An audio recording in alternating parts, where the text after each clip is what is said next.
So the way that Ajahn Sucitto talks about these 10 parami are as a way to cross life's floods.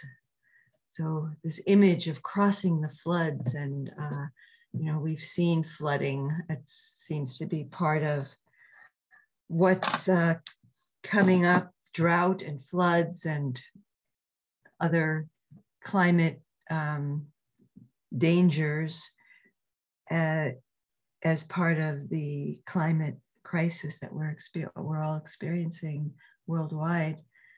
So the floods in Buddhism are these things that, we have these stories and these narratives and these recurring thoughts that come back, and we just get caught up in stories about ourselves and stories about others and who we are and what life is.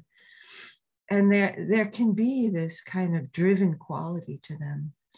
And we, this image of the floods, they have this kind of driving energy that we can just get swept off our feet.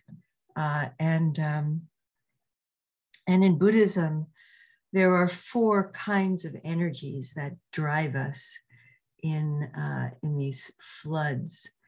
And one is just grasping us after sense pleasures. So it's not that there's anything bad about enjoying the pleasant things that we can experience through the senses.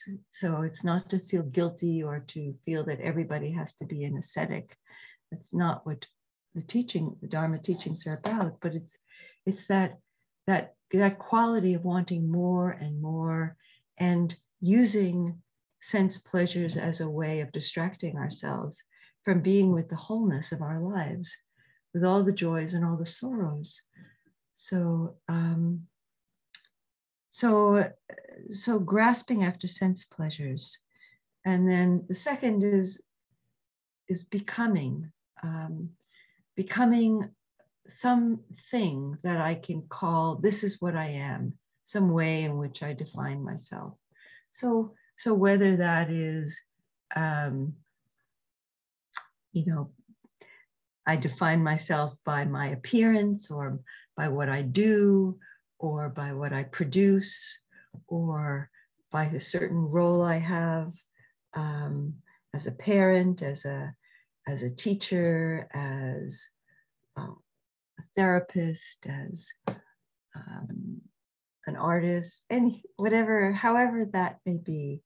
And all of these things are things that we do, but when we identify them as who they are, as who we are, then we get caught, because then we want to be judged and recognized as proficient and excellent and all of that. So again, it can be really skillful to be a therapist or an artist, or somebody who's a web designer, or works in a nonprofit, or teaches. So all of these can be wonderful ways of contributing to the world. It's just that none of them, when we think that that's where our worth is, then we're always feeling on shaky ground. So another way of another of the life's floods is our views, our beliefs. It should be this way, it shouldn't be that way. And this can be from religious beliefs to political beliefs to just our cultural and personal sense of this is the way things should be done.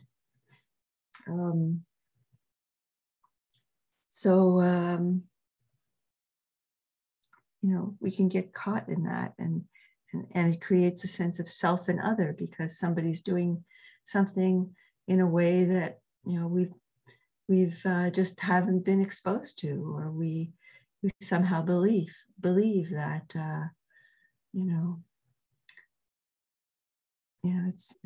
it's wrong to do it this way or that way. And then ignorance is just, you know, kind of is the fourth, just ignoring things and or spacing out, or not wanting to connect with what's happening around us, turning our attention away. So anyway, I've been repeating these, and I think I won't in further talks, because I've repeated them each time, and this is the third time. So if you want to find out more about these, please do download that PDF. It's really excellent. Last week I talked about generosity, which is the first of the Parami, and brings us into a sense of our interdependence. So generosity is sharing what we have, and understanding that you know, we've benefited from the generosity of others in so many ways, and remembering what it is to receive the generosity of others, and how it brings us into a sense of belonging into the web of life, belonging to that network of relationships which hold us and support us. And it's so nourishing and helpful. And the next one, the next of the Parami is morality. And so that empathy, understanding that just like us, others want to be safe and want to be supported in their lives. Morality is an attitude of non-harming, non-abuse, non-exploitation, recognizing that especially when we intentionally overlook how our actions may harm others, and when unintentionally we may be harming others, the Parami of morality invites us to look deeply into our actions and how they may be harmful. So there are 5 particular spheres of activity that we're asked to look at, and these 5 precepts are not commandments. So it's not a these are not like, if the whole idea of sin and judgment is not part of the Buddhist training. They are trainings. They're ways of exploring our thoughts, our speech, and our action, so that we can discern, you know, when and where and how we may be bringing harm toward others and toward ourselves in what we do, what we say, what we think. These spheres have to do with refraining from taking life. So refraining from killing, you know, and you know, the obvious one is when you get angry at somebody, you're not going to kill them. And so, you know, okay, I'm laughing, but just imagine what this world would be if that precept were practiced by everyone in its most basic way, to refrain from taking human life. I mean, how, and to take care not to harm human life by our actions, you know, so not only intentionally taking human life, but through carelessness, you know, in how we drive and how we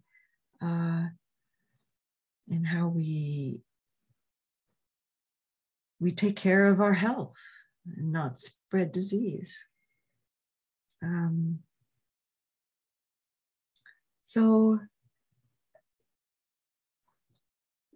the second one, you know, because I'm going to move through these quickly, but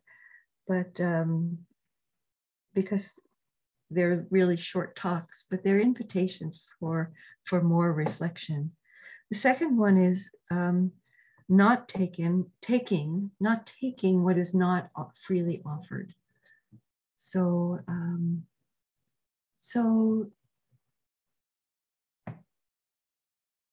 obviously not stealing. You know, when I was young being like 18, 19, and growing up, I was a hippie, and you know, we had this idea that you know, all the establishment was kind of the enemy and the oppressors, and so you know, there was this idea that, you know, if you would steal something from a store or take something from a store, you know, like you were liberating it. I don't know, maybe some of you grew up at the time that I did. And so, you know, you know, I didn't have much money. And so I went into a supermarket a few times. I did this, and I stole something really kind of special that I couldn't afford, like, you know, a camembert cheese. That was something that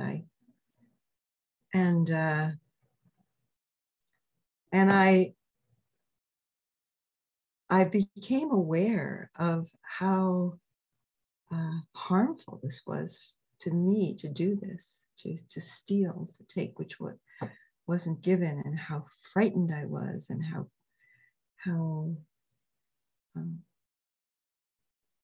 how guilty I felt. Now, I think I probably did it maybe 3 or 4 times, and after the 4th time, I said, "Boy, this camembert cheese is really expensive in terms of what it's costing me in my heart and my well-being." So we damage ourselves, and when we habituate ourselves to taking what's not freely offered, like, you know, for those of us, I used to work at an office. I worked at Concordia University, you know, and sometimes I would take a few, you know, I did a lot of work at home, and so sometimes I would take a little bit of paper, you know, pen that was, you know, from the supplies, and I began to feel, oh, this really this doesn't feel right, because I'm not just taking these supplies specifically for work that I'm doing at home, but I'm using them in my life. Oh, this just doesn't feel right. And so, yeah, just a kind of discernment that begins to grow as we begin to take morality more seriously. Not being careless in our sexuality is the third. So you know, when I was young, I really, again, growing up when the mores were being tested, and there was a lot of sexual prohibition that was pretty arbitrary, but really discerning in how we are as sexual beings.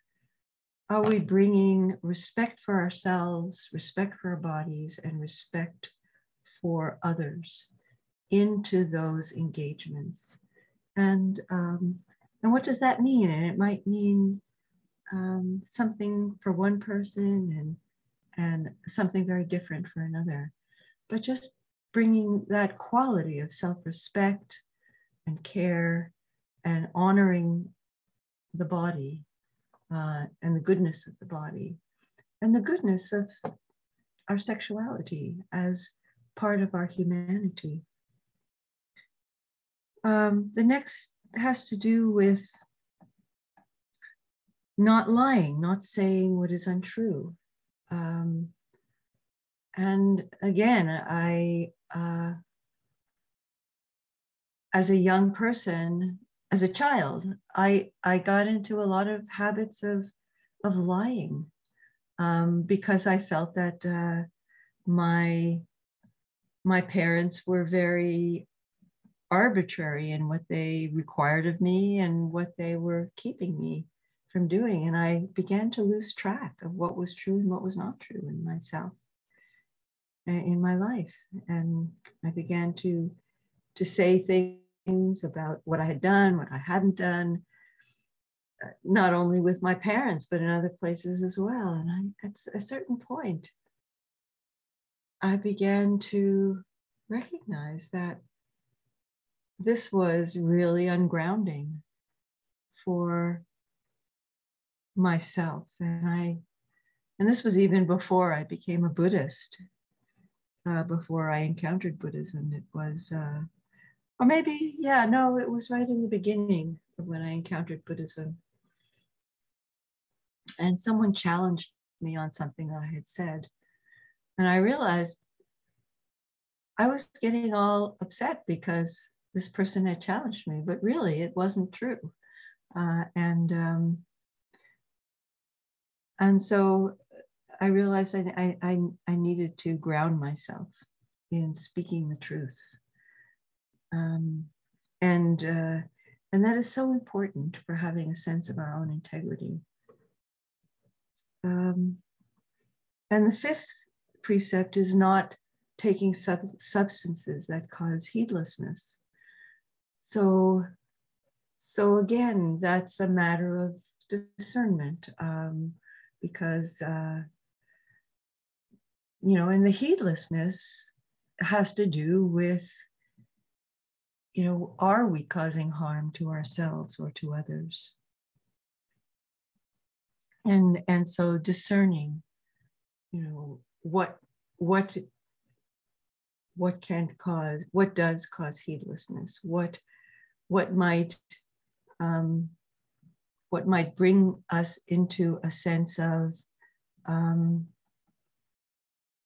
a deeper connection to ourselves. Some people use certain substances that may bring them into a sense of deeper awareness into themselves. So I think that is a matter of discernment and being honest with ourselves.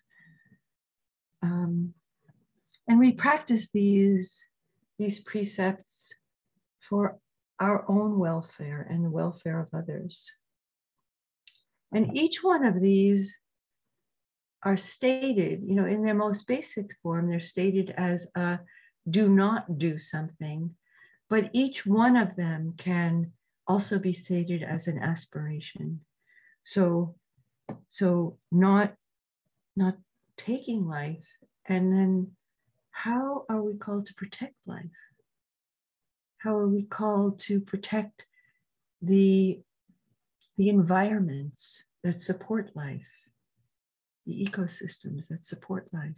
How are we called to protect people's safety? Like, how are we called to perhaps speak out against racism, which is an oppressive, which is oppression against the safety of people who are maybe particularly marginalized in a society. So they may be, each one of these can be an exploration of, how can I live out this particular precept in a way not only to not cause harm, but also to be called into a greater engagement in non-harming. these are called in the early Buddhist teachings the 5 great gifts, because they give the gift of safety. And there are also different metaphors that are used to describe these as a beacon, a lighthouse beacon, because they shine a light on, the dangers of, where we might be moving into habitual forms of behavior. They're a way of grounding our practice in discernment and in cultivating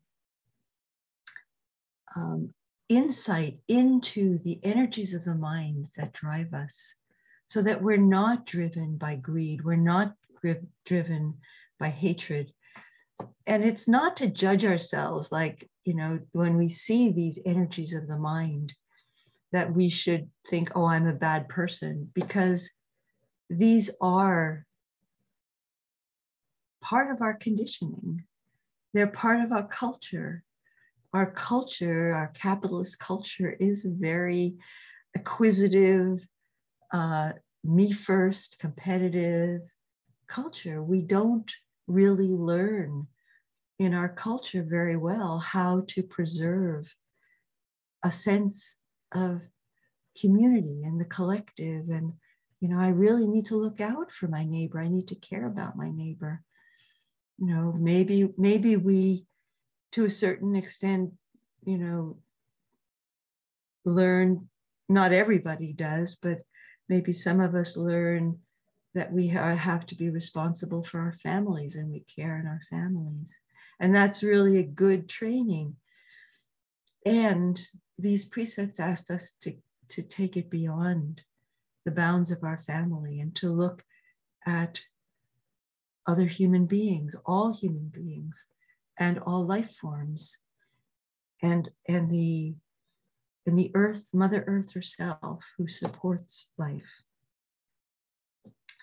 As we cultivate these beautiful qualities of, caring about and protecting life, and not wanting to cause harm by taking what's not freely offered, and honoring the sexual energies of our bodies, and expressing them skillfully,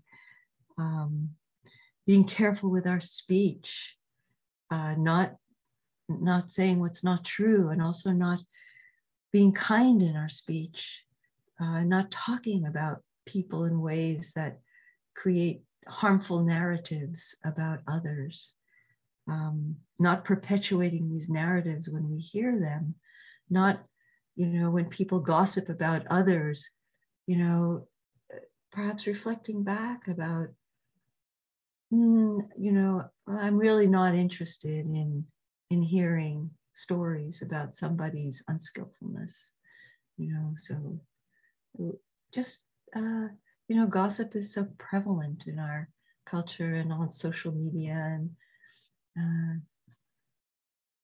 and it's really can be a powerful, just the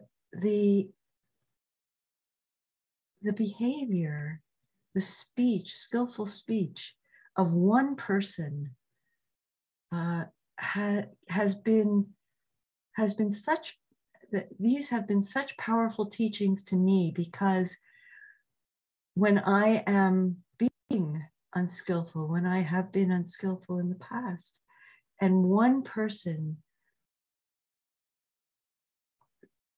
expresses integrity in the way that they are in that context, it's a witness to me that there's a higher ground, that I actually feel more comfortable, not a higher ground like I'm better than, but that I can affirm my better self, and just one person modeling that can call forth that behavior in others. And so So each one of us can, without a sense of superiority, just remember to honor those qualities within ourselves. And when we do so, it helps us to have confidence.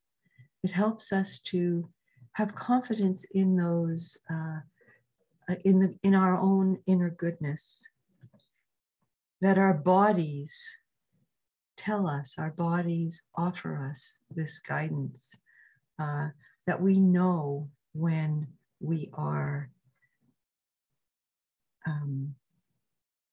we know when we're being skillful and when we're being unskillful. We know when we're maybe crossing the line and we're rationalizing it to ourselves. That we know when greed is operative and anger is operative, and we let them go. We can relinquish them, and that brings us into the next parami, which I'm going to talk about next week, which is the parami of renunciation. So we'll have time to talk about these after the sit, if for whoever has the time and would like to join a discussion, or we can talk about this or anything else that you'd like to talk about. So let's move into sitting and move into our formal practice, sitting or lying down or standing, whatever you feel you'd like to.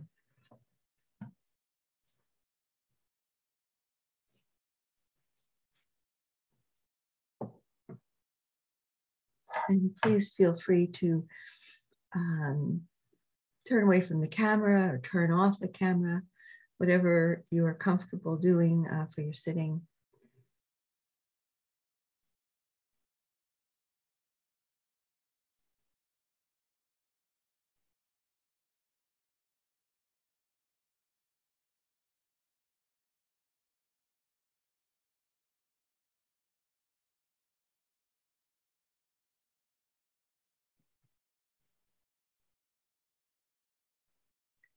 So gathering attention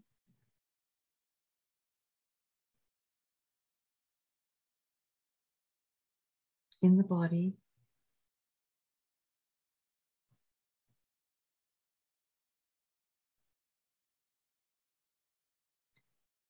And as we gather, we can take a moment to appreciate and take some joy in the wholesomeness of this intention, to learn to be more present to ourselves, to learn to develop mindfulness. And mindfulness is at the heart of these trainings in morality, this capacity to be aware in the moment of what is driving us. What's our motivation? What's our intention?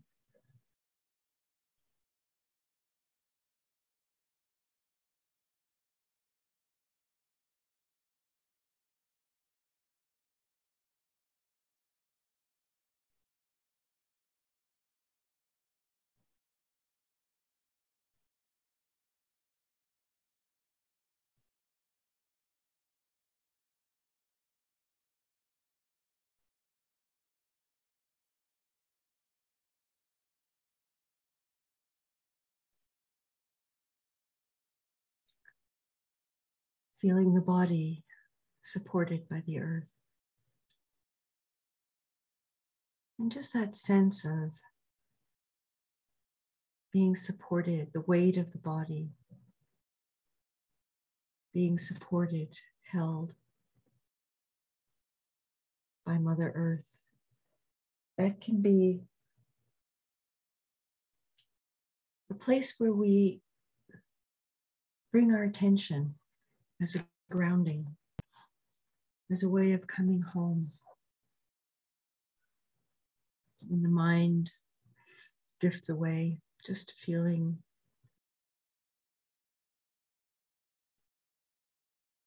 the earthiness of the body meeting the earthiness of the ground.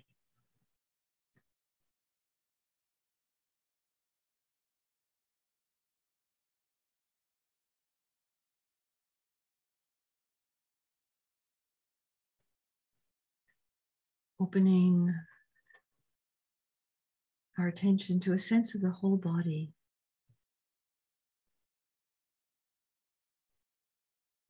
And feeling the breath in the body wherever you feel it. You may feel it in the nostrils, and feel it in the rise and fall of the chest or the abdomen.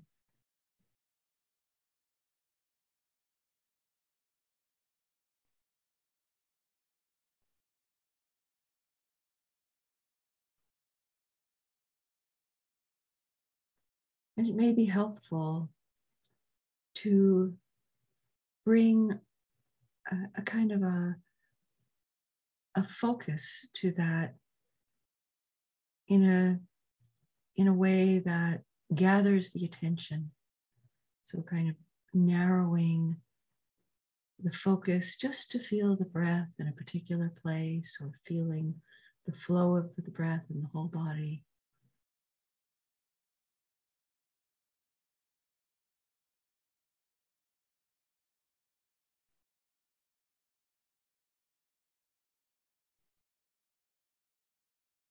Feeling the whole in-breath,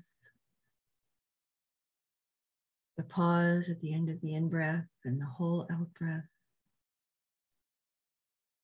and the pause at the end of the out-breath before the in-breath arises. Feeling the whole cycle of the breath, collecting the attention in the breath, in the way that we may gather up all the ingredients as we're making bread, if you've ever kneaded dough or mixed ingredients together in a bowl until the liquids saturate all of the dry ingredients.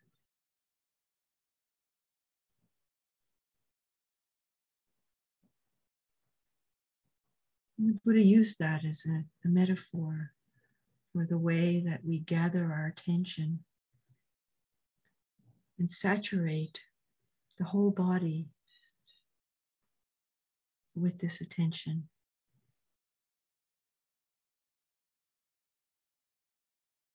He used the metaphor of bath powder, moistening bath powder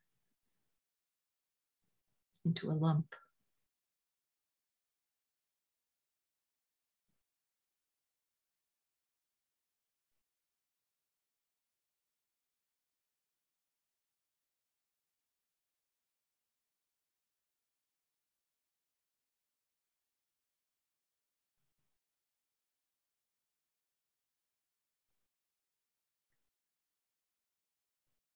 And as we gather up our attention, as it feels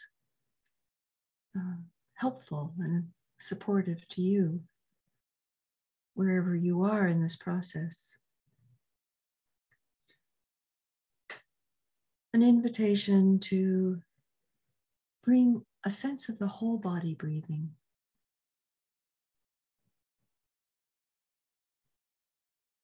So opening up your attention to include the whole body.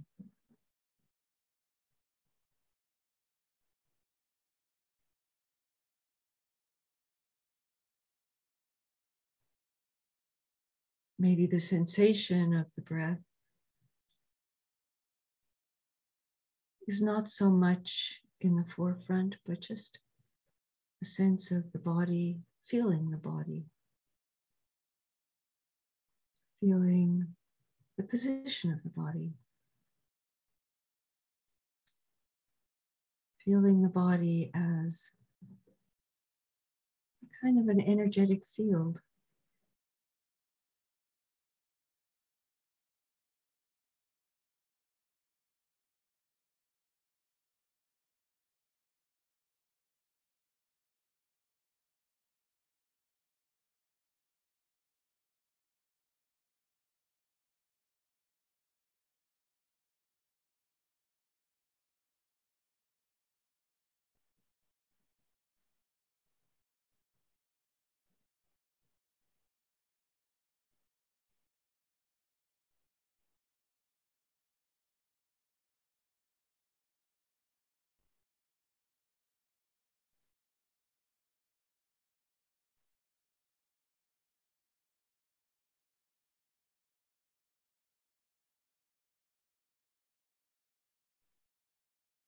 Experiencing the body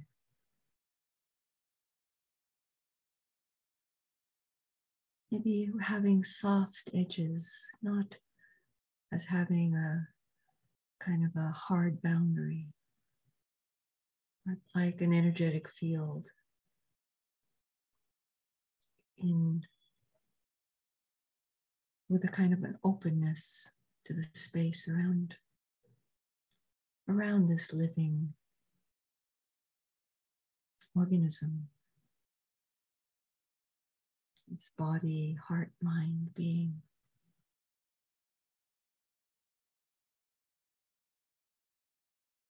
That we call ourself.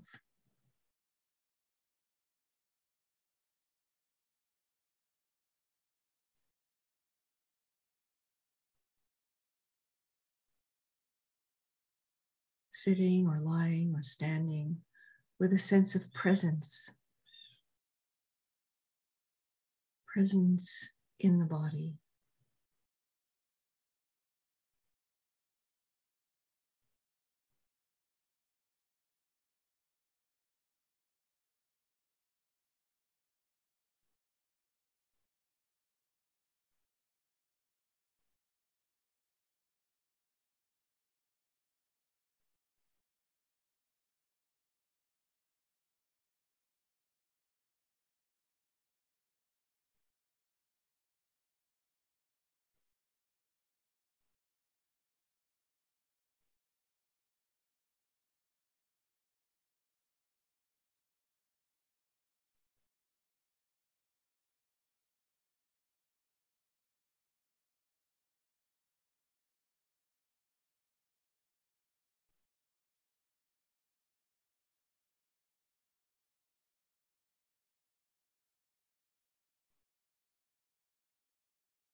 Giving space for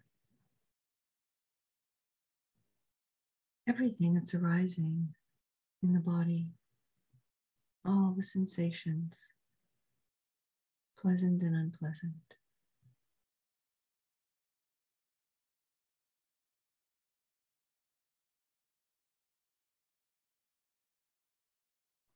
Inviting ease, inviting letting go where there's contraction and tension.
As we come to the end of the sitting,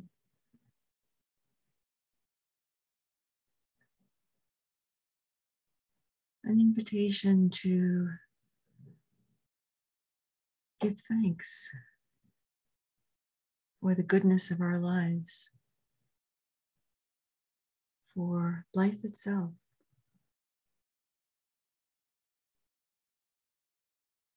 the opportunities of this life, to practice the Dharma, to be in relationship, to celebrate beauty, love, joy, to be compassionately present with those who are suffering,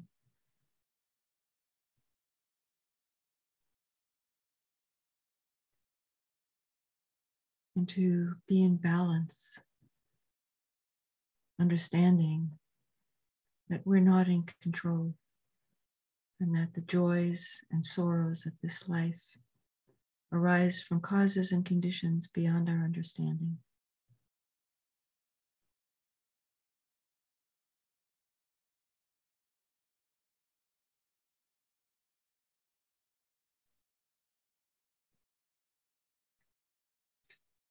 And let's offer with love the blessings, the goodness of our practice, whatever we've experienced, even if it's just a moment of letting go, a moment of seeing that thoughts arise and pass away. The Buddha said that there is immeasurable blessing in seeing the arising and passing away of a thought or an emotion, because we have a direct experience of impermanence. We have a direct experience of how conditions let go on their own when we don't grasp them. And so offering these blessings and goodness of our practice and our lives to support the happiness, well-being, and liberation of all beings and of all the earth.